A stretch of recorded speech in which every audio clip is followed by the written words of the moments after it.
Hi and வணக்கம். Director Ajay Gnanamuthu இயக்கத்தில் அருள்நிதி நடிப்பில் டிமாண்டி காலனி பட ஷூட்டிங் முடிஞ்சதாம்.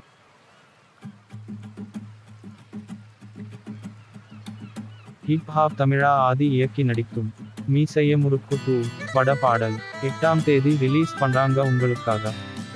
டொவினோ தாமஸ் நடிப்பில் பள்ளிச்சட்டம்பி பட டிரெய்லர் ரிலீஸ் ஆகிருக்கு. டைரக்டர் ஹேமநாதன் இயக்கத்தில் ஆர்.ஜே. விஜய் மற்றும் அஞ்சலி நாயர் நடிப்பில் வைஃப் பட பாடல் நாளைக்கு ரிலீஸ் பண்றாங்க. டைரக்டர் அஸ்வின் கந்தசாமி இயக்கத்தில் டபுள் ஆக்யூபென்சி பட பாடல் ரிலீஸ் ஆகிருக்கு.